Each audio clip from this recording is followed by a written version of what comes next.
last time. Last time. Here we are. So, where we were last time is regulation of transcription, and have been there for some time. Regulation of transcription in higher cells, eukaryotes. So, topic again today, starting off, is methylation of DNA. By methylating cytosines at so-called CG sites. So this is double-stranded DNA. A section out of, say, for instance, a mammalian chromosome, a section of DNA. So here is our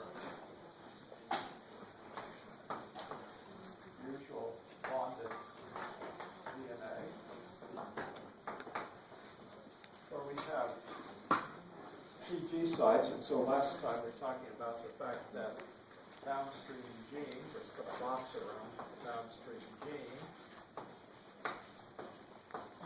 can be, in fact, transcription when turned off. Here's our transcript. This gene, if we methylate after the DNA is made, a methyl group is put on here and here. But one of these is not sufficient to turn off. So the point was last time that there are islands upstream from genes, islands of maybe 20 to 40 CG sites, not necessarily next door to each other, but just distributed over a few hundred base pairs of DNA upstream from a gene, where some CGs are methylated and others are not. So you really have two kinds of CGs. This one's methylated, where the methyl groups were put on after the DNA was made, but then we also receive CGs that are never methylated. So this is a non-methylated version of a CG site here, and here is, in fact, a methylated version. So these particular ones that are not methylated do not, in fact, cause any reduction in transcription. It's just the methylated one.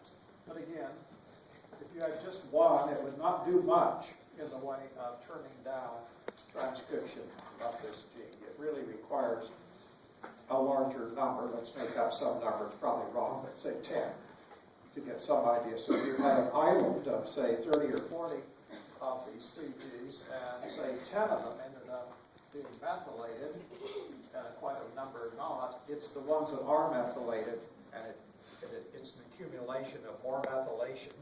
That CG sites tend to turn off more and more and more the downstream transcription from that gene. So this is a standard system. But here's the other point that's interesting, is that imagine this is a piece of DNA in a cell that then divides. So this is a piece of chromosome. It's some kind of eukaryotic cell. This is the cell itself, and now it divides.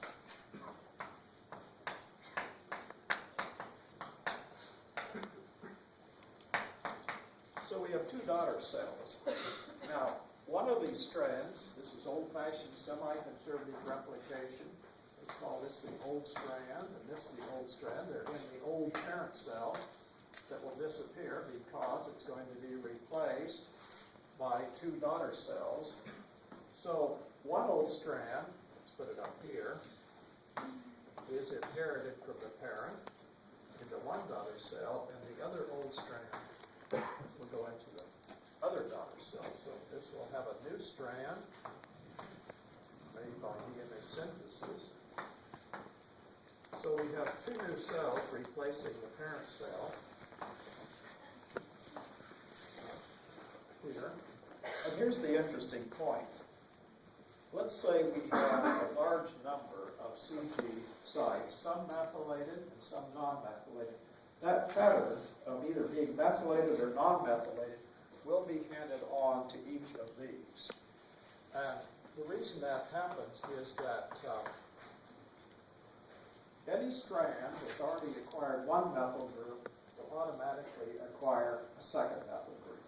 So another way to put it is you could have a strand that's half methylated, this one here, and will acquire later full methylation by putting on the second one. So to say it again, this is the crucial point. One of the strands of DNA, if it only has that strand methylated, the other strand will automatically become methylated because there are enzymes called methylases that find the half methylated, that's one strand, and will put a methyl group on the opposite strand and make it a full methylated. So you can see that in inheritance, here we go, with cell division. Inheriting patterns across here. This old strand has one methyl group, let's put it here. So here's the old one that came in. This one already has a CH3 group. This came, it's an old strand, it came from the parent. So this side, when it's first, in fact, synthesized, will not have a methyl group here, but because it's half methylated, it will automatically acquire a CH3 group. So the new DNA is made, and it has no methyl group on it until it has this companion old strand. So new and old will automatically again restore.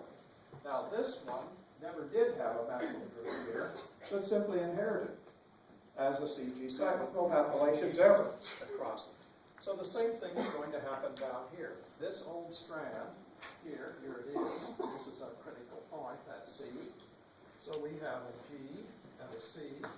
It came in to the daughter cell, half methylated.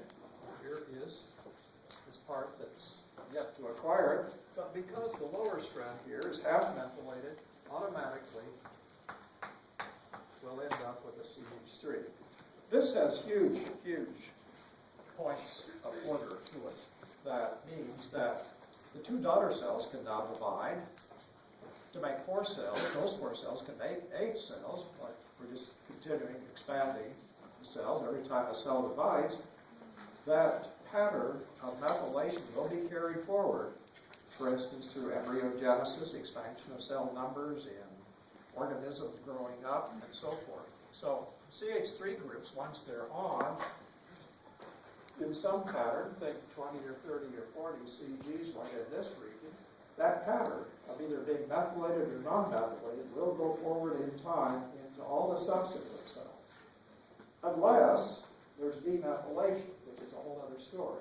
But you can see turning off transcription of a gene by methylation of islands, parts of islands, of CG sites, is a way to control then how much transcription of a certain gene and hold on to that through whole tissue expansion, cell expansion of numbers of cells within a tissue.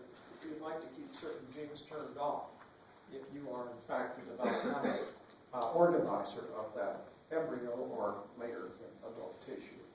So this is an interesting point that explains how epigenetics works. At least one part of it. We'll come to the other part when we talk about nucleosomes. So epigenetically, CH3 is a turnoff. That's really the important point. Methylation of DNA turns off downstream gene transcription. But the other point is, how does it work? So here is a region that's methylated, in contrast to next door where there is none. So this one's not methylated. It turns out methylation, full methylation, it must be full methylation, both of these make it full, not half, acquire repressor proteins. So repressors can bind here, repressors of transcription.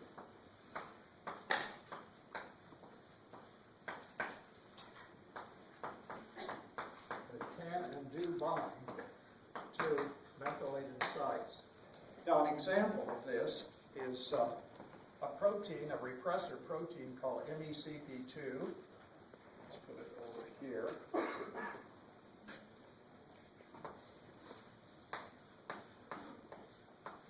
MECP2 is a protein made by the MECP2 gene.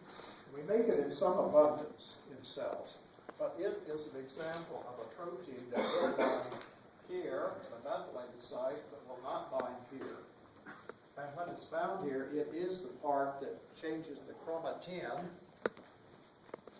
toward hetero. version, in other words, turns off, makes that gene silent.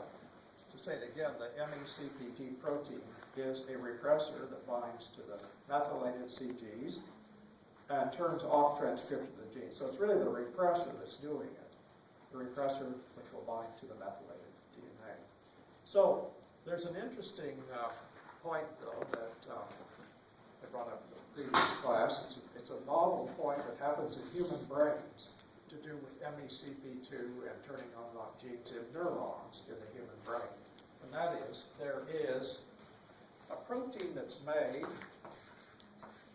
when we learn. If we learn and memorize things, there's a protein called brain-derived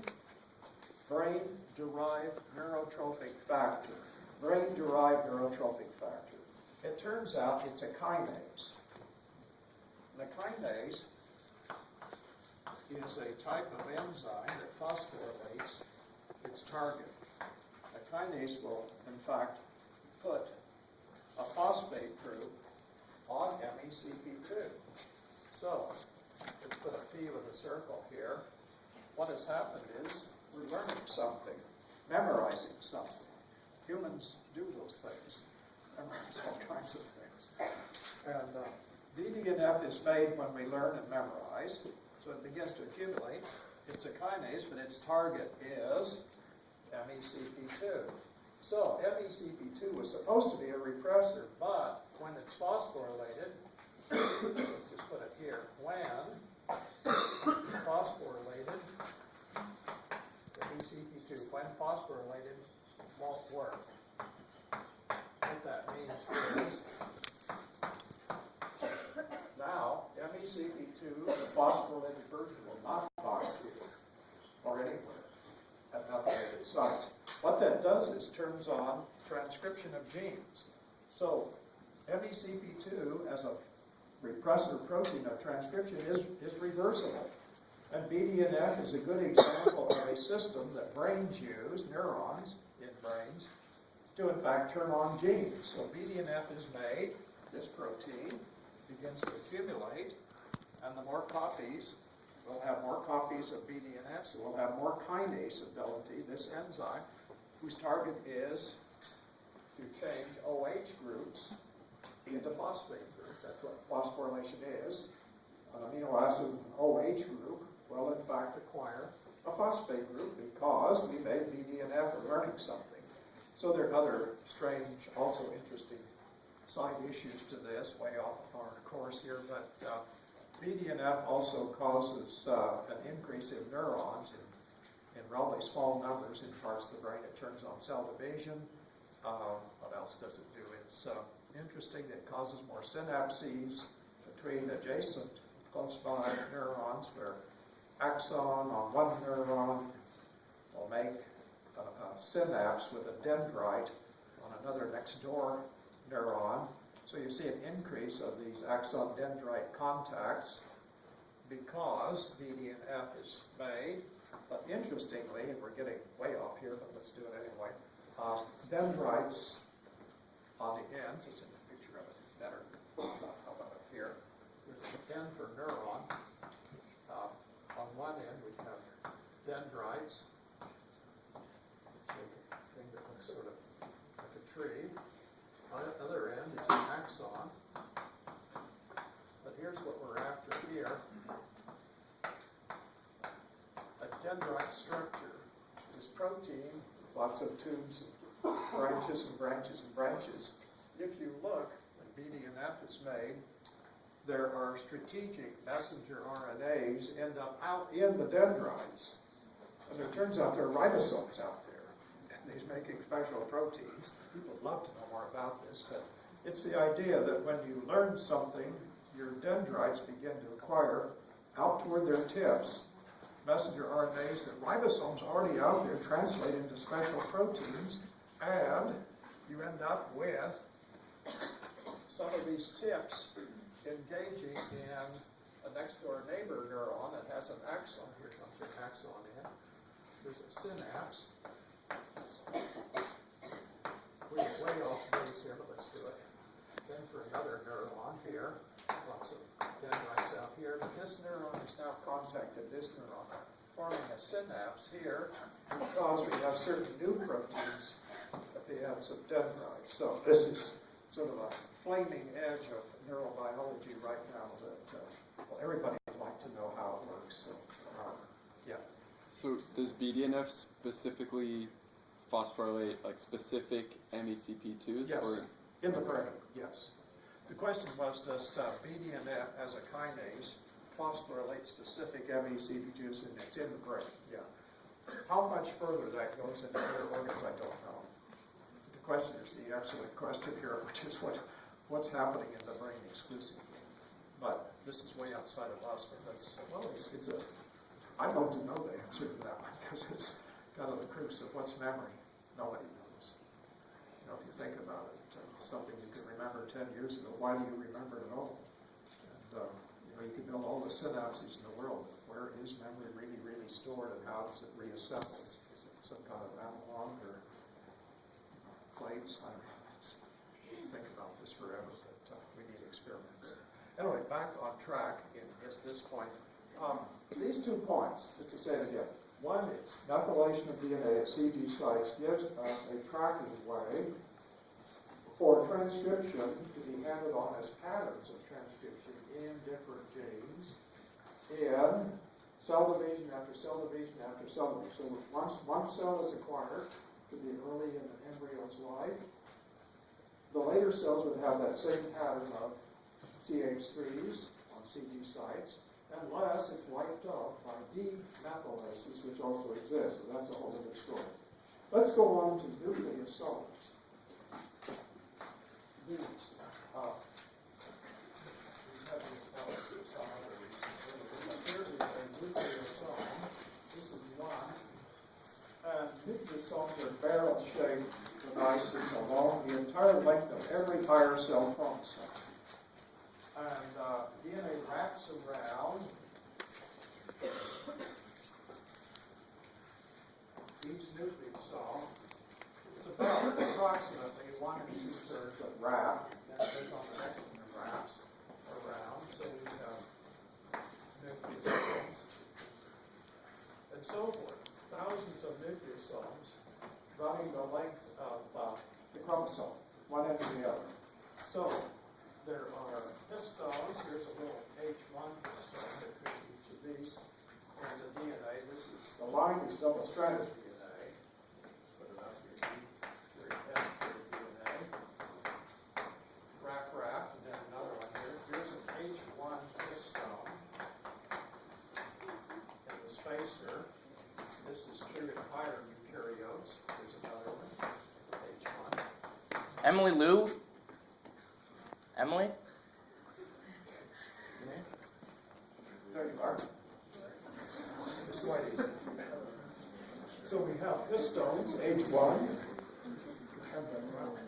Anyway, inside of each nucleosome are 2 copies each of the H2A, H2B,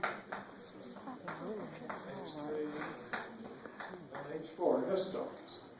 Every one of these 2 copies, so that makes 8 altogether, will have a tail.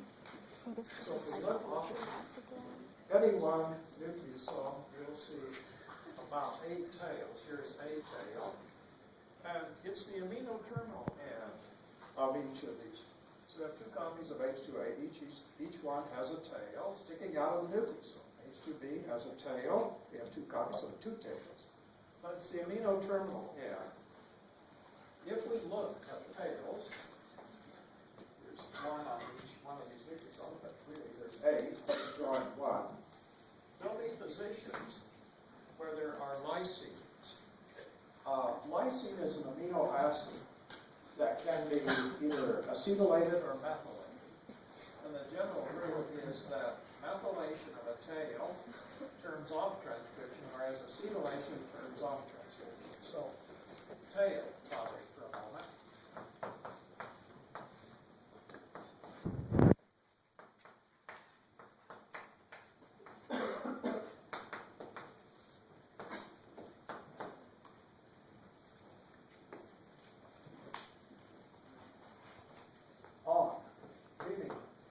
acetylation of tails tends to turn on transcription, whereas methylation of tails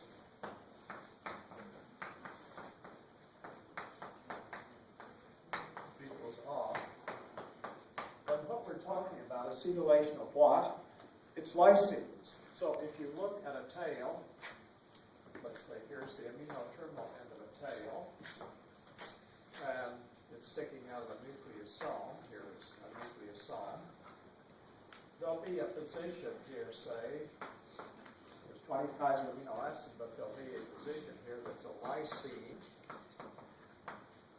And that position could either be acetylated or alternatively methylated. If acetylated, it tends to turn on transcription. So we end up with various nucleosomes in various patterns, in various tails, all along the chromosome either being acetylated or methylated.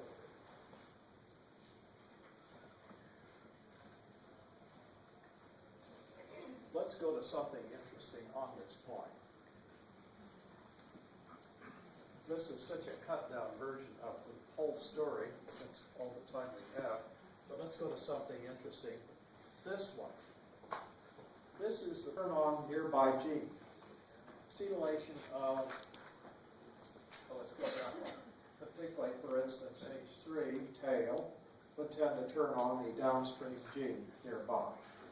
So this one, though, why? Why does acetylation turn on transcription? This is on the tail. If this is a lysine that's acetylated, it will bind proteins. The tail will bind proteins that have one or more bromodomains.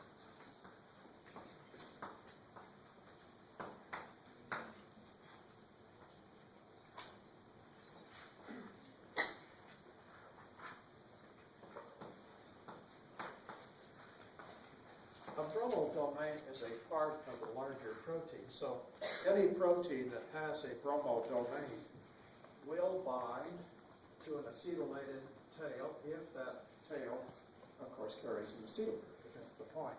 For instance, the protein factor, transcription factor TF2D has 2 bromodomains. So TF2D will stick to bind to an acetylated tail, and that's how, in fact, it binds and attaches to the TATA region.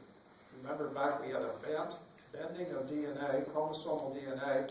We had several positions where TATAs, a TATA next door to several other sequences, had TF2Ds and TBP, TATA binding protein, all that. We had several positions. How does, in fact, TF2D get on? Well, it binds to the tail of the nearby nucleosome, provided it's acetylated, and it will be acetylated near a transcription start site that's supposed to, in fact, engage RNA pol IIs to come on board at the TATA region. So that's, in fact, a controlling system that works. So the idea here is we can prevent, for instance, TF2D or other proteins from binding simply by reversing this. Instead of having acetylation, there are enzymes that deacetylate, and then we have another version of enzymes, methylases, that can put on methyl groups, and that makes sure that TF2D cannot load into that region of the chromosome. But it's more interesting than that now. I mentioned this the other class, it's kind of a side point, but people are after drugs that bind to bromodomains because it's a way to control transcription at strategic points and redifferentiate cells. So the whole idea is this. Bromodomains come in many kinds. And if one simply built a pharmaceutical drug that attached to bromodomains, that would be a not very good idea, because we have good cells doing good things, good transcriptions, but cancer cells have very special bromodomains, it turns out. This is the saving factor. For instance, there's a group of bromodomains called the BT set of, it's called BB bromodomain. This set has 4 kinds, oh wait, on the base here, let's do it. It has four kinds within the set of bromodomains. In other words, 4 kinds of bromodomains within the BET group. So one of them, it turns out, is fairly exclusive to cancer cells in humans, particularly certain leukemic cells. So people are building drugs that will find the correct one of the 4 of this group and bind to the bromodomain, which prevents then transcription of the genes involved in keeping that particular cancer cell a cancer cell. A cancer cell is a fairly differentiated cell, so let's, in fact, back off of it being a cancer cell by changing it by a cell differentiation. You don't necessarily kill it, you redifferentiate it. So there are good drugs now that look for what's different within this set on one of the particular kinds, one of the 4, for the reason that it can have an exclusive binding to that one, and not the other bromodomains that are in fact useful in the rest of the cells in the body. So to say it again, we end up with highly strategic drugs. They're slightly larger in molecular shape than the old-fashioned so-called small molecule drugs, but they still get into cells. So we're still within the molecular weight range, a little bigger, but if you look at bromodomains, you have opportunities yet to be